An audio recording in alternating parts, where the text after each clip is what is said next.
South India shopping mall, the wedding మంత్ర, సరికొత్త wedding collection, south India shopping mall. Both print and electronic media పాత్రికేయ మిత్రులందరికీ నా హృదయపూర్వక ధన్యవాదాలు.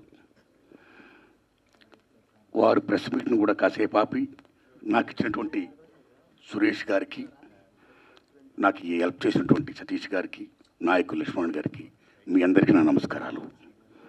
మిత్రులారా, ముందుగా ఎన్నో ఏళ్లుగా ఎదురు చూస్తున్నటువంటి ప్రభుత్వ అవార్డులు, నంది అవార్డులు, ఇవాళ తెలంగాణలో గద్దర్ ప్రజాయుద్ధం ఒక గద్దర్ అవార్డులు పేరిట సీఎం రేవంత్ రెడ్డి గారి గవర్నమెంట్ ప్రకటించడం మామూలు ఆనందం కాదు, వెరీ వెరీ హ్యాపీ. అంటే ఇండస్ట్రీ యొక్క ఉనికిని గుర్తించి గౌరవించినందుకు సీఎం రేవంత్ రెడ్డి గారికి, వారి టీంకి నా నమస్కారాలు. అలాగే జాతీయ అవార్డు గ్రహీతలకి, పైడి సురేష్ గారు, జయరాజ్ గారి అవార్డుకి, కాంతారా గారి అవార్డుకి, అవార్డు గ్రహీతలందరూ కూడా ధన్యవాదాలు చెప్తున్నా. తెలంగాణ ప్రభుత్వం ఏ విధంగా అయితే గద్దర్ అవార్డులు ప్రకటించిందో, అలాగే ఎన్నో ఏళ్లుగా ఎదురు చూస్తున్నటువంటి నంది అవార్డులను కూడా మన చంద్రబాబు నాయుడు గారు అక్కడ ప్రకటించాలని నేను మనస్ఫూర్తిగా విజ్ఞప్తి చేస్తున్నా.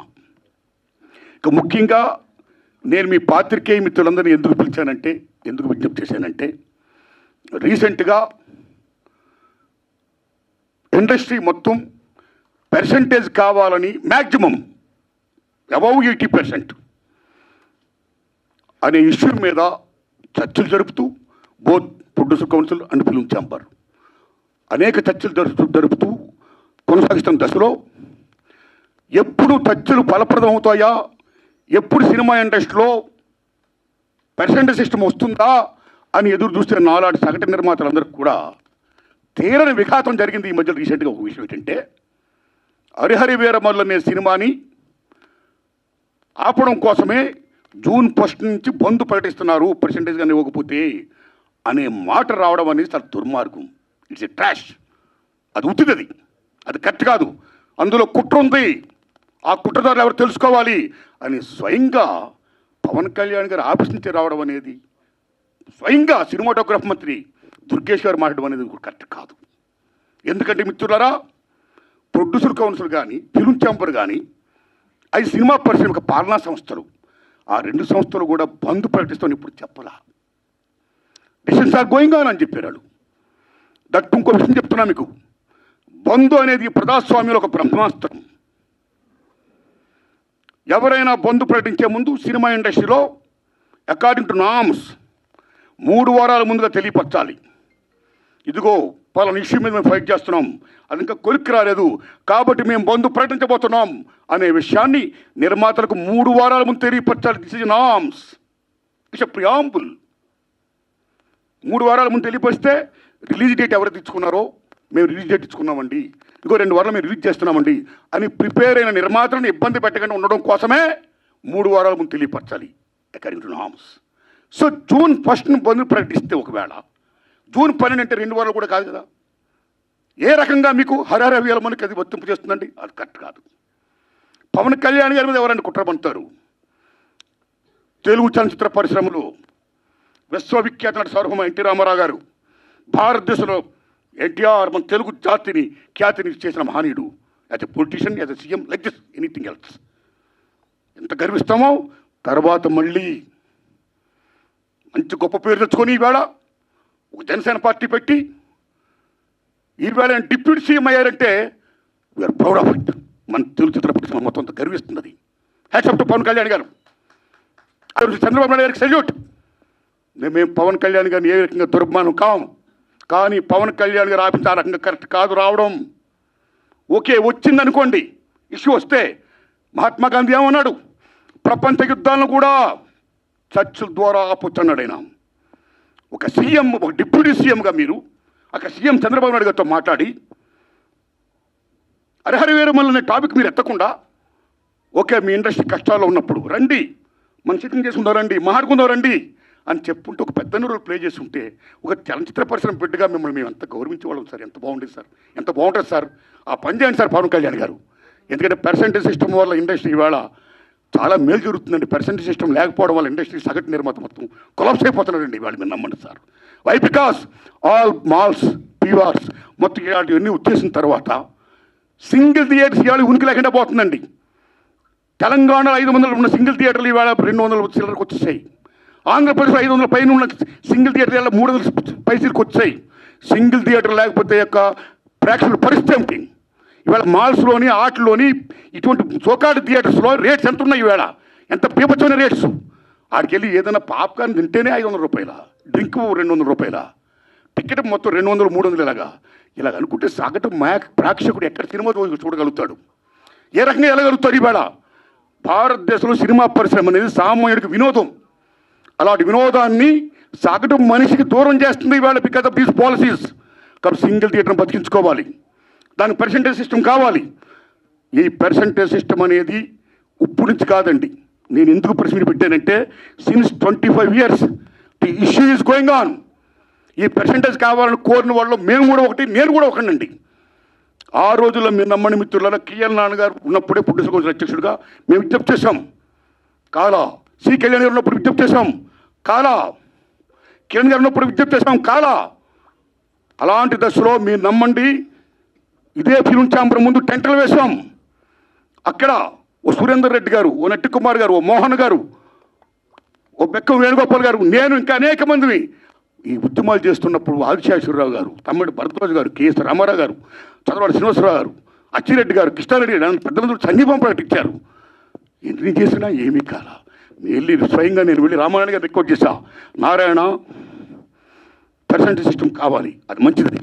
ఈ సిస్టమ్ ఉండకూడదు, రెండో సిస్టమ్ ఉండకూడదు.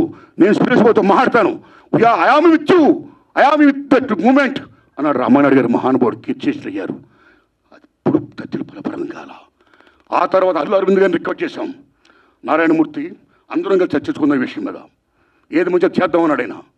కానీ మంచి అనే పర్సంటేజ్ జరగల. మళ్ళీ సునీల్ నారాయణ గారిని రిక్వెస్ట్ చేశాం. అందరూ ఏం చెప్తా అదే మేము చేస్తామన్నాడు ఆయన. కానీ ఇది మంచి జరగల, పర్సెంటేజ్ సిస్టమ్ ఇంప్లిమెంట్ కాలా. దిల్ రాజు గారిని రిక్వెస్ట్ చేశాం. నిజంగా దిల్ రాజు గారు నేను పర్సెంటేజ్ సిస్టమ్కి యాక్సెప్ట్ అన్నాడు ఆయన ఆ డేస్లో. కానీ ఫలప్రదం కాలా.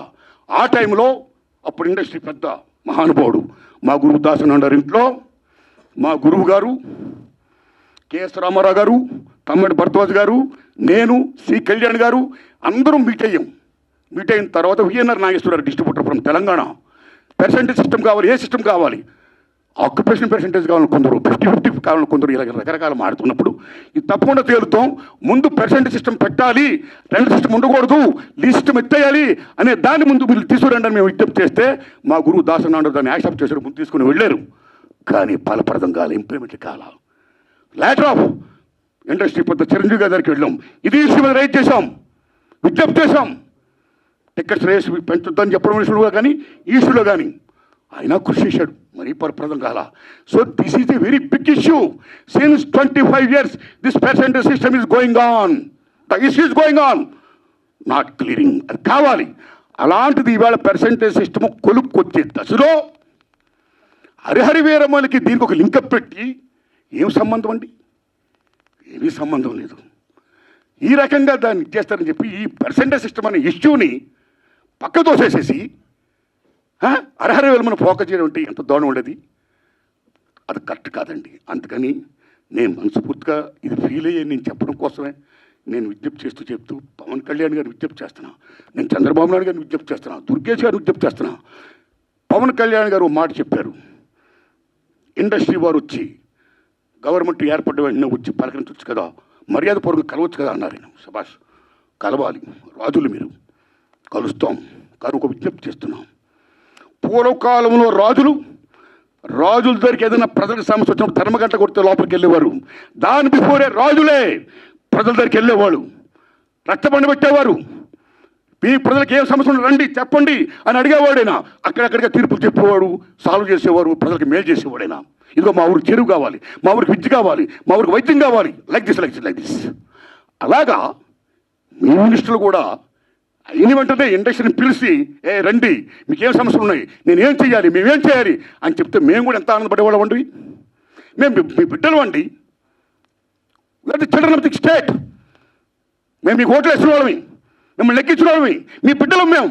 You must be respect the people the same time who must respect the government. It's vice versa.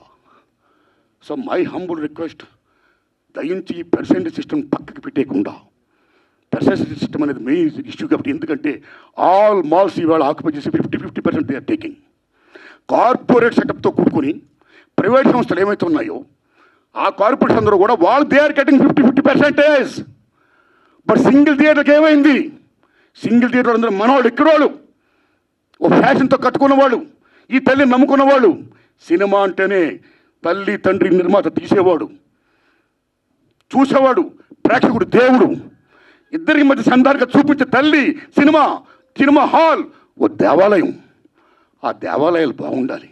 ఇవాళ ఎన్ని దేవాలయాలు కళ్యాణ మండపాలు అయిపోతున్నాయి, ఎన్ని దేవాలయాలు మూసిపడిపోతున్నాయి, బికాస్ దిస్ సిస్టమ్.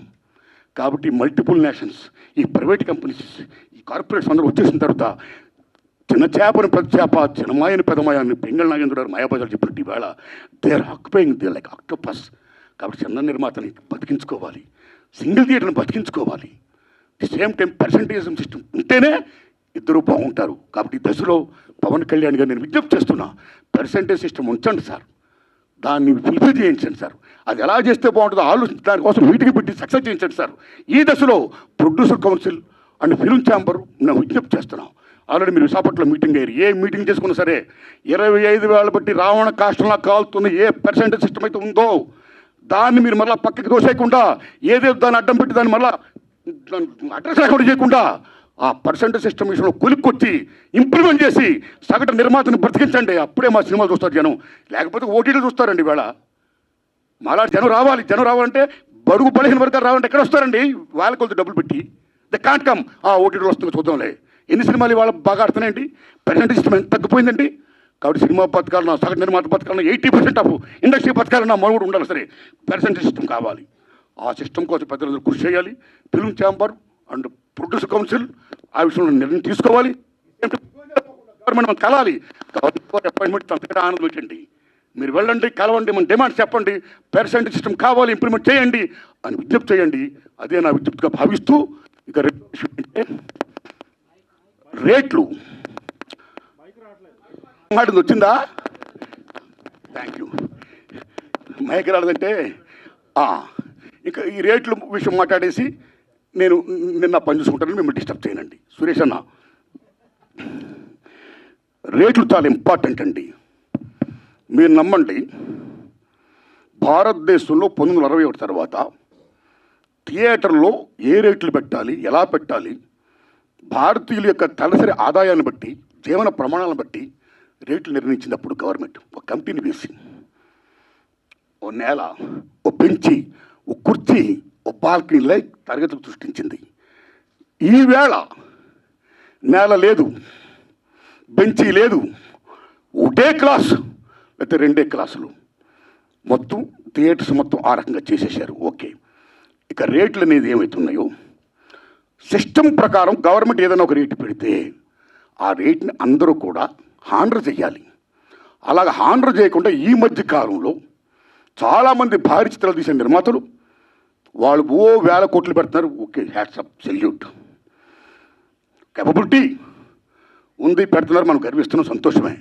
కానీ అలా పెట్టే నిర్మాతలు చాలామంది ఏం చేస్తున్నారంటే, మా సినిమాకి చాలా ఖర్చు అయిపోయింది కాబట్టి రిలీజ్ ముందు రేట్లు ఎక్కువ పెంచితే మేము సేఫ్ అవుతాం అని ఒకటి పెట్టడం వల్ల, నిజం చెప్పండి తమ్ముళ్ళారు, మీరు నిజం చెప్తున్న ప్రేంగా, ఆ రకంగా పెట్టడం వల్ల, దానికి గవర్నమెంట్ యాక్సెప్ట్ చేయడం వల్ల మామూలు హారం జరగట్లా సగటు చిత్రానికి. అలాగే ప్రేక్షకులకు డబ్బు ఎంతమంది దగ్గర ఉంటుందండి? పేదవాడికి సినిమా కూడా ఉంటుంది, డబ్బు ఉన్నవాడికి సినిమా కూడా ఉంటుంది. డబ్బు ఉన్నవాళ్ళు హ్యాపీగా చూడగలుగుతారు, పేదవాళ్ళు ఎక్కడ చూస్తారండి? అప్పు సప్పులు చేసి మరీ చూస్తారండి. ఇంత రేట్లు పెంచిస్తే పాప్కార్న్, బీభత్సం రేట్లు చూస్తే కనీసం 1000 రూపాయలు 1500 ఉంటేనే కానీ వేళ సినిమా చూడలేకపోతున్నాడండి. సో సగటు ప్రేక్షకుడికి వినోదం అనేది చాలా చౌకగా వచ్చే సినిమా ఈవేళ కాస్ట్ అయిపోతే ఈ రేట్లు పెట్టడం వల్ల అదేం ధర్మం అండి? ఇదేం సంక్షేమ రాజ్యం అండి? What are respecting the system of the government. ఒక రేట్లు పెడితే ఎవరికైనా రేట్లు అలాగే హానర్ చేయాలి. వై? బికాస్ మీరు భారీ బడ్జెట్లు పెడుతున్నారు, పెట్టుకోండి, మీరు గొప్పగా తీస్తున్నారు, తీయండి, మేము గర్విస్తున్నాం. ప్రేక్షకుడికి ఎన్ని ఎందుకంటే ఈ సినిమా బాగుందో లేదా, దట్స్ ఆల్. సినిమా బాగుంటే చూస్తాడు, చూడడం. రేట్లు పెట్టడం పెట్టకపోవడం అనేది మీ ఇంట్రెస్ట్ పడి ఉంటుంది. భారీ సినిమాలు తీస్తున్నారు, ఓకే, సెల్యూట్. దానికి వాళ్ళ మీద రుద్దకూడదు. బాగుంటే ఆ డబ్బులు వాళ్ళు ఏం పెడుతున్నారు, ఆ డబ్బుతో మీరు కోట్లు సంపాదించవచ్చు. ఉదాహరణ, హాలీవుడ్లో 10 కమాండ్మెంట్స్ సిసిల్ పెట్టి ఇమ్మీడియట్ తీశాడు ఆయన. మామూలు బడ్జెట్ కదా, వేలాది కోట్ల సినిమా పెట్టి తీశాడు ఆయన. అండ్ బెన్హార్ వేలాది కోట్లు పెట్టి తీశారు ఆ సినిమాలు. మీరు నమ్మండి, 2 సినిమాలు కూడా బీభత్సమైన hits and gone with the wind. ఆ సినిమాలకి ఆ రోజుల్లోనూ కోట్లు ఖర్చు అయితే మళ్ళా కోట్లు చేసి మీరు నమ్ముతారా తమ్ముళ్ళారా, గూడ్స్ బళ్ళల్లో డబ్బులు తీసుకొని వెళ్ళేవారు. అదే రేట్లు. మేము 10 కమాండ్మెంట్ తీసాం, మేము బెన్హార్ తీసాం, చాలా ఖర్చు పెట్టాం, కాబట్టి రేట్లు పెంచండి అని అడగలా. కమ్ టు హిందీ ఫీల్డ్, కేఎస్ఎఫ్ మొగలేజాం అని జీపీ సిప్ గారు షోలే. మామూలు సినిమాలో మొగలేజాం మీరు నమ్మండి 9 years తీసాడేనా. అప్పు సప్పు తీసి మొత్తం పేపర్ మామూలు బడ్జెట్ కాదు. ఆ సినిమా రిలీజ్ అయ్యే ముందు నేను చాలా అప్పు సప్పులు అయిపోయాను, 9 years పట్టింది, చాలా కోట్లు పెట్టేశాను, నాకు రేట్లు పెంచండి అని కేఎస్ఎఫ్ గారు అడగలా. సిస్టమ్, ఈ రెస్పెక్టెడ్ సిస్టమ్. ఏం రేట్లు ఆ రేట్లో సినిమా రిలీజ్ చేశాడైనా. మీరు నమ్మండి, సినిమా బీభత్సమైన హిట్. నమ్ముతారా తమ్ముళ్ళరా. బెన్హార్ అండ్ 10 కమాండ్మెంట్స్ గూడ్స్ బళ్ళల్లో డబ్బులు లాభాలు తీసుకొని వెళ్తే లారీల్లో లాభాలు తీసుకొని వెళ్ళాడు కేఎస్ఎఫ్ గారు. మొగలైజాం అంటే సినిమా బాగుంటే లాభాలు వస్తాయి, మీరు 2 కోట్లని పెట్టండి. So come to Telugu field. Lava Kusa Shankar Reddy garu తీశారు, 5 ఏళ్ళు పట్టింది. నాకు 5 ఏళ్ళు పట్టింది, నాకు చాలా ఖర్చు అయిపోయింది అని శంకర్ రెడ్డి రేట్లు పెంచుకొని అడగలా.